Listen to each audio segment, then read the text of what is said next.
As a queer person covering the war in Ukraine, I get asked a lot of questions. Questions like, what does Ukraine think of LGBTQ plus people? How are LGBTQ plus people treated in Ukraine? Are they treated well? Are they treated poorly? What is it like to be a queer person during wartime, especially between two countries which are not the most LGBTQ plus friendly?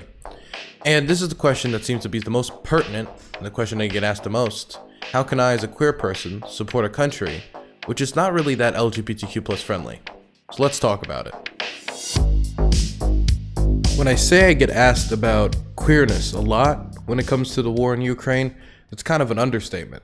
In fact, while writing the script for this video, I actually had a back and forth Twitter spat with another Twitch streamer about this very issue. And a few months ago, while I was hosting one of the last hippy-dippy roundtables, Fox News guest Alex Stein, who was on the show at the time, actually confronted me about my homosexuality and supporting Ukraine. Let's take a look. So my opinion is, if Ukraine loses the war, all that possible progress is going to be completely thrown in the air. The Azov battalion. I've heard different stories. You're saying that. I've heard different numbers. I've met Azov guys. I've met them before. They don't scare me nearly as much as the right sector, which gets no heat in this country. Studying queerness in Ukraine is pretty complicated. Definitely when it comes to studying it through Ukrainian literature or through Ukrainian queer history. This has to do with a lot of factors, multiple layers of oppression. The first issue is that the Ukrainian language is something that was actively targeted by the Russian Tsardom and discriminated against by the Soviet Union. And so there's not really a lot of Ukrainian literature that talks about queerness. That's on top of the fact that queerness itself was also criminalized by the Russian Tsardom and by the Soviet Union. So if you want to read about like queer Ukrainian history, first you got to find a Ukrainian author who actually was able to either get around the discrimination or the criminalization of their language, and who was able to get around the fact that queerness itself was also criminalized for the entirety of the Soviet Union and the Russian Tsardom. So it's pretty difficult to study Ukrainian queer history because writing about it and recording it was nearly impossible. So all the nuances of queer Ukrainian culture that have existed for the past 300 years are largely unrecorded and lost to time. It was only after the Soviet Union collapsed that homosexuality was decriminalized in many of these post-Soviet states. Ukraine actually has the unique distinction of being the first post-Soviet state to decriminalize homosexuality, which many Ukrainian queers are very proud of. And it was only then that we actually got to see the flourishing, the slow flourishing. It took a lot of time for queer Ukrainian authors who translated English queer texts and other queer texts from all around the world into Ukrainian, and we got distinctly Ukrainian queer authors talking about what it's like to be a homosexual in Kiev. But even without the knowledge of underground queer culture for the last 300 years in Ukraine, or if we acknowledge that the foundations for modern homophobia in Ukraine was set up by the Russian Empire and maintained by the Soviet Union, that does not mean we can't acknowledge the homophobia that is present in Ukrainian society today. In fact, not doing so would be a disservice to queer Ukrainians who face it every day. If you're a gay man in Ukraine, you can't marry who you love. In the Ukrainian constitution, marriage is recognized between a man and a woman. And so obviously, if you want to marry another man, that's going to be an issue. Actually, this is something that George Bush wanted to do in the United States in the early 2000s. He just failed to do so. If you're a trans woman trying to flee the country, you're probably going to get stopped at the border because border guards are going to look at your passport, see that it says male on it, your gender assigned at birth, and they're going to tell you to turn around and don't be a coward. Why? Because in Ukraine, if you're a man, you actually can't flee the country. It's against the law to flee the country because they might need you to serve in the military to fight against the Russian invasion.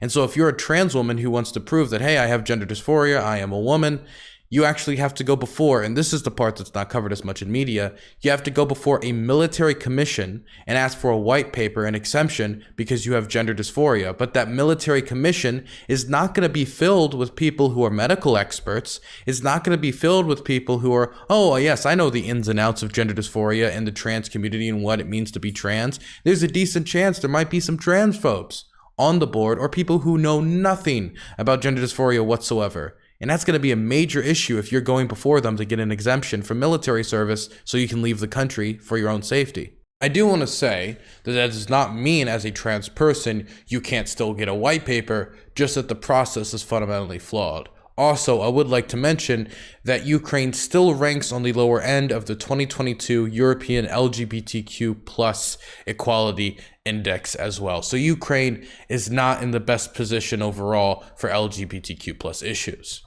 So why do I, as a queer person, support Ukraine against the Russian invasion from a queer perspective, since so many people are interested in that specifically? Well, first off, you can't liberate a queer person if they're dead. If you've been executed and dumped in a mass grave in Irpin or Bucha, it doesn't really matter if gay marriage passes or not.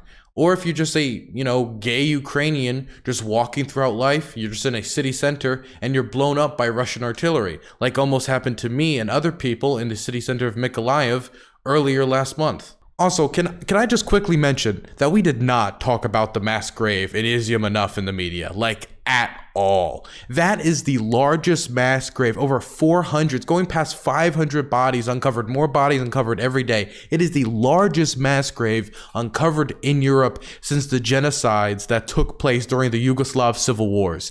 That is unbelievably massive, and it has not been given enough attention in the media. I just wanted to concentrate on that for just one moment, aside from this LGBTQ plus discourse. And the next big point I need to make, which is kind of obvious, is Russia is a more homophobic country than Ukraine. Not only do they have all of the bad parts of Ukrainian society when it comes to anti-queerness, much of it actually put into Ukraine by the Russification policies of the Russian Empire, mind you, and the Soviet Union. But on top of that, it also has more anti-gay killings, more anti-gay policies, and more anti-gay purges. And I want to talk about one of those anti-gay purges that are still currently going on in Chechnya. One of the more obvious anti-gay purges I can point to and I want to bring attention to were the anti-gay purges in Chechnya. Chechnya is led by the Kadyrovs, a political dynasty that has been in power there since the end of the Second Chechen War, when Chechen separatists were trying to separate from the rest of the Russian Federation following the collapse of the Soviet Union and the economic destitution that came with it. During the end of the Second Chechen War, one of the big players, Akhmat Kadyrov, actually switched sides. That is the current leader of Chechnya's father. So the current Kadyrov is actually very angry about the gayness of his country. In this anti-gay purge, his soldiers have gone and extrajudicially executed LGBTQ plus people, namely gay men, and taken them and put them into camps where they have engaged in torture, electrocutions, and murder of gay people in these facilities. One of the gay men that was actually put into one of these camps set up by the Chechen government gave an interview to Human Rights Watch, and they described that their torture included electrocution, being beaten with pipes, being spat on, kicked, punched, and getting other gay inmates to beat them, like an anti-gay homophobic fight club of sorts. While the Chechen government has denied that this is going on, it's not like Kadyrov has really done any effort to cover it up. He, on multiple occasions, have called homosexuals subhuman and the devil, and has been justifying honor killings against them for as far back as I can remember. Not to mention the fact that when asked about these purges, instead of really working to deny them, he instead just denied that gay people were even in the country, which is not really a good thing to hear when you're asking if they're genociding homosexuals. I wanted to ask you about the alleged roundup, abduction, and torture of gay men in the Republic. Вот сейчас, почему он приехал, пришел к тому, да, вопросу, да, это ерунда. Нету у нас геев. Если есть, заберите в Канаду, хвала Аллаху, подальше от нас. Аузу билляхи минаш шайтанир раджим, да. Чтобы не было, да, чтобы очистили кровь, там, если есть таких, пусть забирают там. But do you not get concerned when you read these accounts of young men who say they've been tortured for days? Does it concern you as a matter of law and order in the Republic when you hear these stories? Они шайтаны, они поддажные, они не люди. И будьте они прокляты за то, что они на нас наговаривают. Они перед Всевышним все равно ответят за это. On the topic of genociding homosexuals, in May of 2017, 3 French gay rights actually filed a complaint at the International Criminal Court accusing Chechnya of a policy of genocide against gay people. This comes with legal problems, though, because of what I believe is an outdated definition of genocide, which does not include LGBTQ plus people. Shortly after those filings were made, more than 30 countries signed a joint statement at the UN Human Rights Council calling for a swift and thorough impartial investigation into the alleged persecution of gay people in Chechnya, showing that the international community sees what's going on, they're just not doing anything about it. If you're curious as to why I think the definition of genocide should include gay, trans, and LGBTQ plus people, I don't want to go too far into this. Maybe I'll do another video on this in the future, but I just find it strange that you can put tens of thousands of homosexuals through the Holocaust, genocide them, kill them in that manner, in the same way that Jews and Romani and disabled people were, and we'll call that genocide, but we won't call it genocide when it happens to gay people. Just seems a little sus to me. I'd be remiss if I didn't mention that many of the killings that we see in Chechnya also go on in the rest of Russia to a lesser extent, especially hate crimes. There's also, and I have to mention this because it's just so well known, and now it's being exported to Hungary, and some politicians are trying to have it exported to the United States, the anti-gay propaganda laws, which originated in Russia in 2013 with the Putin administration, passing legislation intended to isolate queer youths and tried to stop people from spreading resources, explaining what being gay is, where to get resources for mental health care, where to find people like yourself, and that it's okay to be gay, to stop the distribution of those types of resources, which they thought would poison the minds of the youth, and has been used largely just to undermine the community. Gay pride marches in Russia are virtually non-existent, and we've seen as the Russian population has got more and more virulently anti-queer. 1 in 3 Russians at this point want to see gay people eliminated. And when I say eliminated, I mean Auschwitz eliminated, not, convert them eliminated. I put on this jacket because it's Ukraine, it's October, and it's cold, and of course, all we got is firewood, so deal with it.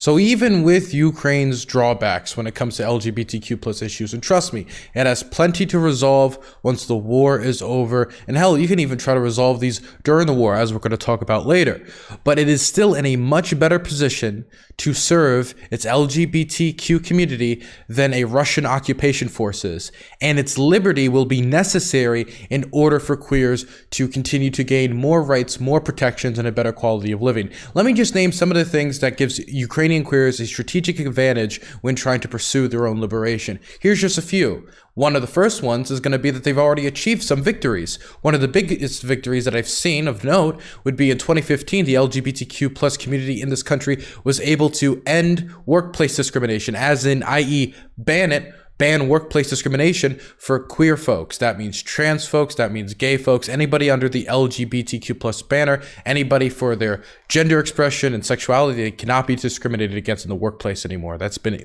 made illegal, which is not the case in Russia. Here's some other advantages that they have over queers in Russia. Freedom of association, freedom of assembly for queer activists, freedom of expression. Queer activists are also largely unimpeded by the Ukrainian state when developing activist groups, unlike in Russia, which is 100% not the case there. Oh, and strangely, and this is something that we even still have problems with in the United States, Ukraine is one of the few countries in Europe that actually allows LGBTQ plus people to freely donate blood, which is pretty cool. The Ukrainian public is also a lot more friendly to Ukrainian queers than in Russia. Not only because of the fact that they're Ukrainian and they can sympathize with them being Ukrainian, because if you're a Russian occupation force, there have been instances where people have been brutalized just for speaking Ukrainian.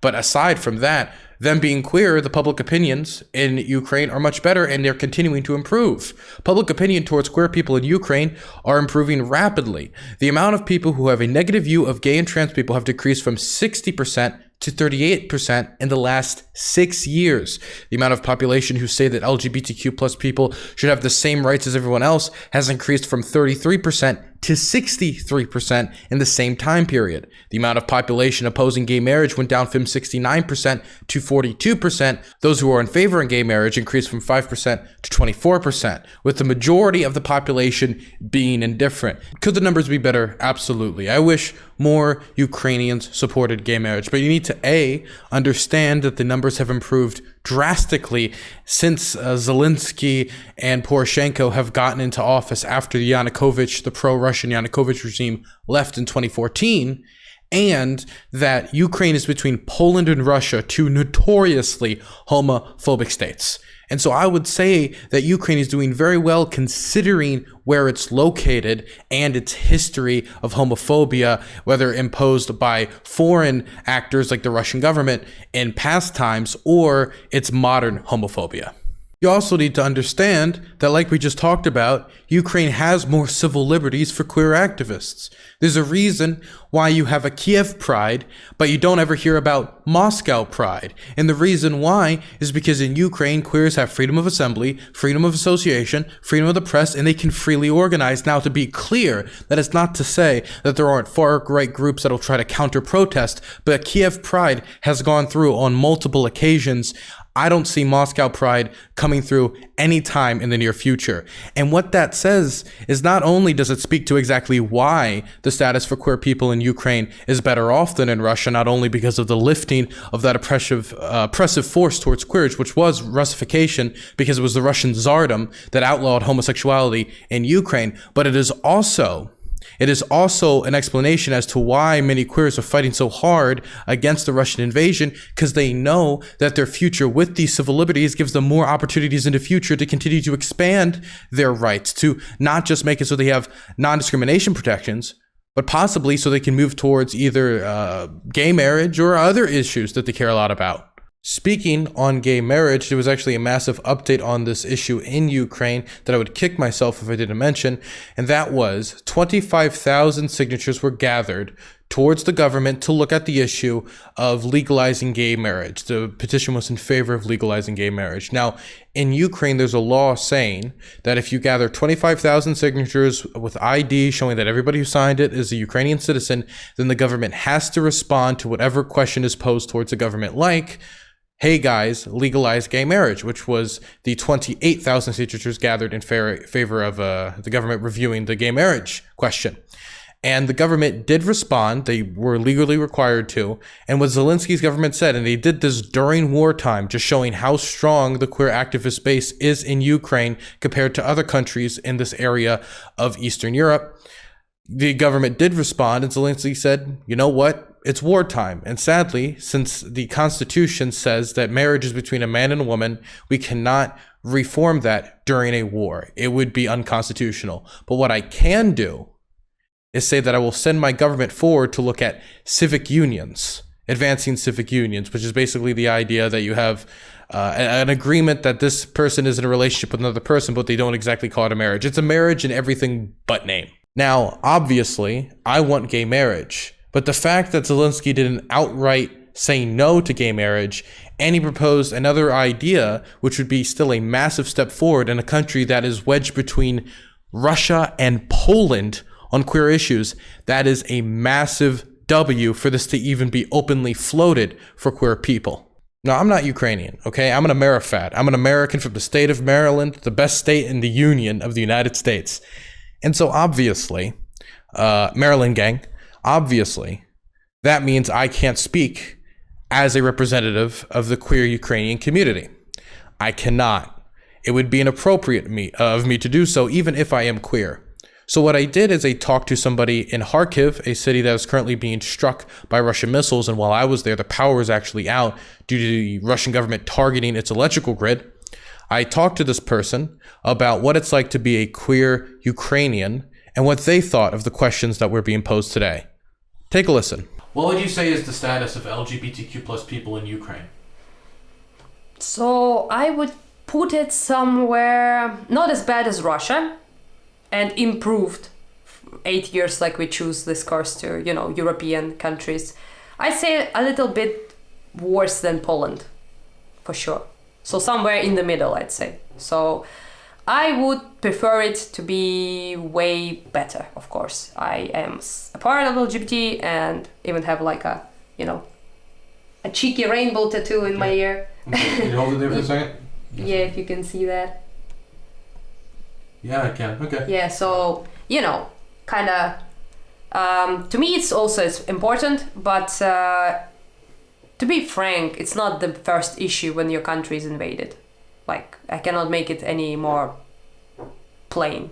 Mm-hmm. It's like people say like, oh, LGBT discrimination. But first of all, Russia is way worse with that. So them invading us and taking our country will not help LGBT people in Ukraine. But to be quite honest, it's like not on the first thing on my mind right now. But in the future, I would of course like it to improve, which is why I want us to move in the Western direction, which is Western countries are the best countries for LGBT people, so more rights, less discrimination, marriage, you know, stuff. So that's obvious to anyone. So if you want life to be better here for LGBT people, that's the allies you choose. Also, quite frankly, if we all of us want to be like part of the not the United States, Jesus, no, not that, European Union. So if you want to be a part of European Union, you kind of have to. You know, it's part of the deal. You have to improve like conditions for LGBT people, for minorities and stuff. So that's something I'm happy about. So if we to be integrated, which we all kind of want, then this will be like a natural thing to improve laws that protect LGBT people from discrimination. And also one thing I would like to point out that people in Ukraine right now don't want anything to do with Russia and don't want any association with it.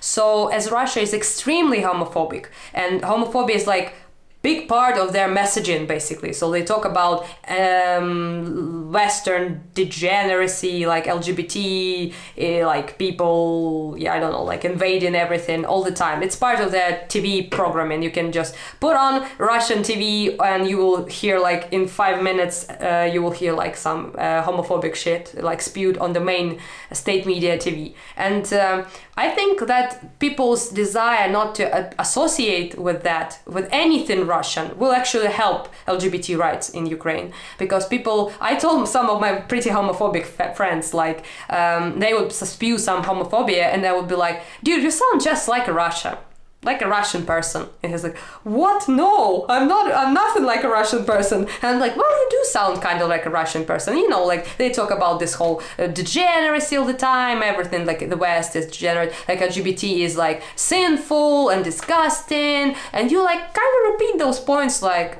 and they're like, ugh. So they like, I saw that in their eyes that they wanted to they started to kind of rethink it a little bit, like why I'm so against it, why I'm so afraid of LGBT stuff, why is that? Just because I was propagandized by Russia, and if so, then I don't want to be that Russian fool, basically. So to me, it seems like things will be going upwards for LGBT rights.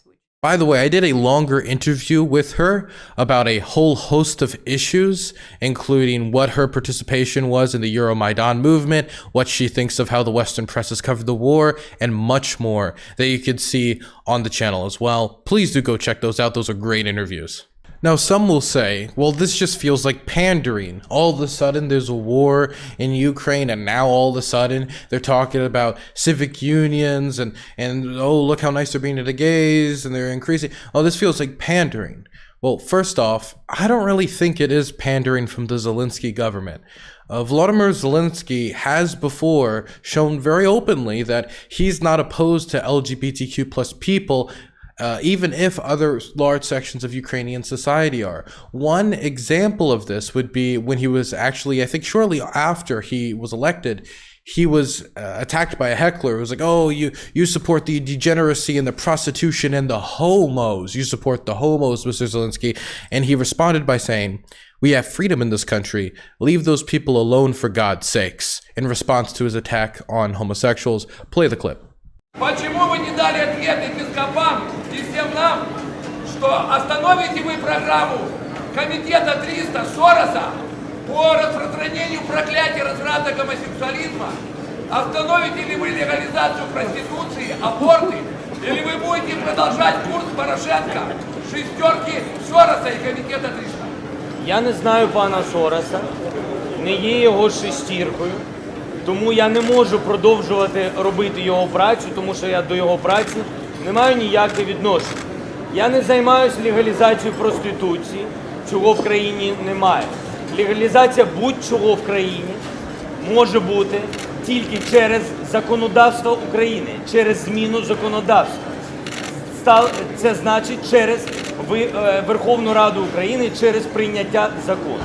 Про людей з нетрадиційною орієнтацією не хочу вам нічого поганого зараз говорити, тому що ми живемо з вами в відкритому, вільному суспільстві, де кожен обирає мову, якою спілкується, національність і свою орієнтацію. Залиште ви вже цих людей в спокій, Господи.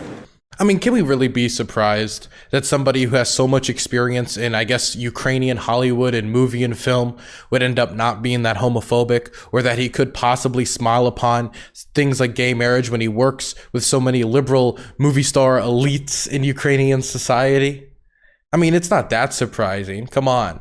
LA got it a lot sooner before the rest of the country. Now, could he have a stronger position on this? Absolutely, and I think he should take one. But this is still many steps forward from, say, Poroshenko's position, Yanukovych's position, or any Ukrainian leader's position in recent memory. And he also said that despite the fact that his own party hasn't always been, let's say, top tier on this issue. So he's also taking a certain political risk to respond to this, this petition in this way, when he could have, I mean, just given a more milquetoast answer, but he didn't. Just like he could have just ignored the heckler's comments about homosexuality, but he didn't. I think it's genuine. Now, let's say it is pandering. So, should we really be angry if Ukraine advances human rights in order to get more Western support? I think that's a good thing. If anything, it shows that Ukrainian integration with the West will do nothing but advance Ukrainian civil rights and the rights of minorities, like sexual minorities, which the LGBTQ plus community are. So why should I care, even if it is pandering, which I don't think it is? And that's the thing I want to get into.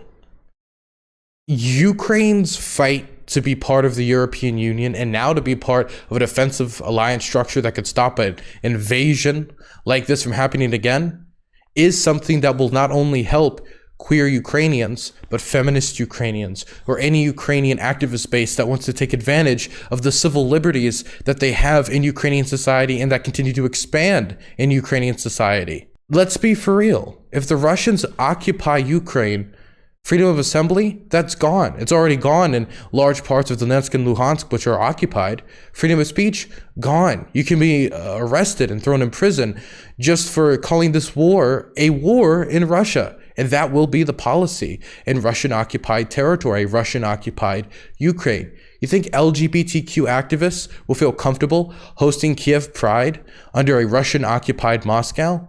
I don't think so. But with Western integration, Ukraine will have to advance itself forward on LGBTQ plus issues and a whole other host of anti-corruption issues and civic issues if they want to get in the European Union. And that's a great thing for them to have to raise up their government to a higher standard if they want to join the Economic Cooperation Agreement, which is the EU, and to be able to freely travel with other European states. The more integrated Ukraine gets with the rest of Europe, the rest of these liberal states, whether it be America, whether it be France, whether it be Germany, the more likely we're going to see these civil rights that have been fought for and people have died for during the Euromaidan, those rights are going to be protected.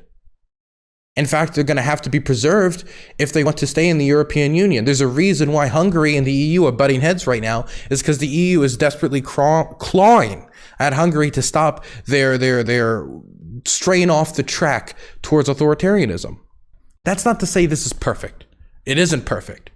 The EU is not perfect when it comes to preserving the rights of LGBTQ plus people or other minority groups. They're better than the alternative, but they're at least something. It's at least some path forward for queer activists.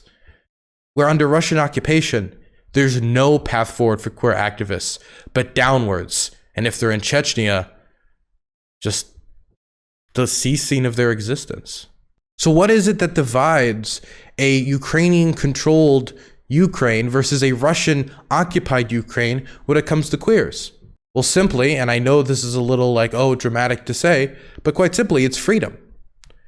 With freedom, with these rights that are currently guaranteed in Ukraine and will be expanded with further Western integration, those rights queer activists will use to continue to advance LGBTQ people in the country and to make sure that Volodymyr Zelensky fulfills civic unions and then eventually gay marriage after this war is over, or possibly even during this war, who knows? Under Russian occupation, all these things, all these tools that queer activists could use to advance the queer community in Ukraine, they evaporate. And that's on top of the fact that the Russification of Ukraine that happened under the Tsardom, which made a queer person's experience multifaceted when it came to their oppression. If you wanted to write a queer Ukrainian book, you had to get around it being in Ukrainian and then get around it being about queer issues. That returns, setting back the struggle for LGBTQ plus people in this country decades, back to the Soviet era, possibly back to the Tsardom. Who knows with the path Russia's headed on. Freedom essentially is a natural defense for queer people. There's a reason why there's so many queer anarchists, and out of all the right-wing philosophies, the one that has the most queer people, it's the libertarians. You see so many queer libcoms, so many queer liberals who are freedom-minded. There's not a lot of queer authoritarians, not a lot of queer Stalinists, not a lot of queer, tanky types or queer Nazis. Well, obviously, we don't know why there's not queer Nazis. And the reason why is that authoritarian governments historically have been very oppressive towards queer people, whether it was the Soviet Union, whether it was the Nazi regime, whether it was the Russian Empire, or whether it's currently the Russian Federation. These types of authoritarian states have not treated queers very well. And it is the personal freedoms that queers have been able to obtain in states like the United States, or throughout much of Western Europe, or throughout Taiwan, that has allowed queer people to advance themselves. Now, it's not always just liberal states. Cuba seems to be moving in the right direction as well, but that seems to be the vast majority of states that have advanced queer people. That's not saying that, hey, there's not other systems and models that could advance queer people as well that are other types of freedom-based systems. But authoritarian systems generally have not advanced queer people. It is the freedom of the press, freedom of assembly, freedom of association that has allowed queer people to advance themselves. And that's what they need to preserve if they want to move forward in Ukraine. And that is only seen on one side of this war, and that is on Ukraine's side. I think fundamentally a lot of the reason there's so many queer anarchists and freedom-based people is that queer people have been fighting against governments their whole life because their way of living has never been the moral standard historically. I mean, there's been a few examples, but when it comes to my part of the world, the United States, Western Europe, Russia, or all the places that I've been, Poland, it's not the moral standard. It's the thing that has been constantly oppressed by civilized society, quote unquote. I would call that uncivilized behavior, though. And so I think a lot of queers are very freedom-minded because you need to believe in some set of personal freedoms or freedom to live your life however you want to be able to mentally process the fact that you're queer. Freedom is a natural defense for queer people. There's a reason why you see so many anarchist queers, libertarian queers, or just queers based in more freedom-based thought or more liberty-based thought. Even, the libtards, and not many, hey, I'm a queer Stalinist. Oh, I'm a queer Nazi. That's not really something you hear a lot of the time. And I think the reason why is that queer people see liberty as a tool to defend themselves. If an authoritarian government comes after them, which has been the historical standard throughout much of the world for most of human history, then they can use freedom as a defense. The freedom to love who they want to love, freedom of assembly, freedom to protest, freedom of speech. All things that are more readily available in modern Ukraine and will be even more readily available with more European integration and Western integration, which I think fundamentally is what a lot of queer people understand when they see the Russian government barreling towards them, the same Russian government who helped Chechnya put homosexuals in camps. This is why you can't find many queer people who support Russia, either in Ukraine or internationally, I can't find a single queer person in Ukraine that supports Russia. I can't find many people who support Russia, period, but especially queer people, because of their precarious position, which would only be made worse by a Russian occupation.